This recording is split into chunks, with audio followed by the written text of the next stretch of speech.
পটি training এমন একটা বিষয়, আসলে এমনও কেসেস পেয়েছি যে ওদের পটি ট্রেনিং এর যে এইজটা টলার থেকে প্র্যাকটিস করানো, নার্সারি প্লে গ্রুপে উঠে গিয়েও দেখা যাচ্ছে নার্সারিতে উঠে গিয়েও হয়তো তার পটি ট্রেনিং হয়নি, like they are using diaper, এরকম হয়ে যায়।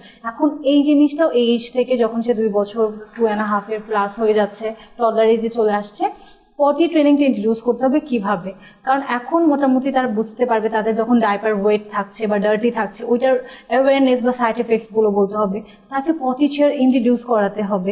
আপনার অবশ্যই তার সাথে যে তারপর আপনি তার পাশে থেকে তাকে এনকারেজ করবেন, এখানে রেনফোর্সমেন্ট ইউজ করার, যে তুমি যখন পটি ট্রেনিং আপনি করাতে যাচ্ছেন, আপনি চেয়ার ইউজ করছেন, সেটা করছে, তখন অবশ্যই রেনফোর্সমেন্ট দিতে হবে তাকে, তাকে প্রেইজ করতে হবে, তাকে গিফট, যেটাকে রেনফোর্সমেন্টকে আমরা হচ্ছে রিওয়ার্ড দিতে হবে। তো এই জিনিসগুলো মাথায় রেখে পটি ট্রেনিং করাতে, এবং হাই টাইম যখন সময় তখন করালে আপনার জন্য ইজি। যদি সময় যত লেট হতে থাকবে তখন এই জিনিসগুলো, এটা ফুড হ্যাবিট হোক, স্লিপ হ্যাবিট হোক অথবা পটি ট্রেনিং, ডে বাই ডে জিনিসগুলো আরো বেশি ডিফিকাল্ট হয়ে যাবে।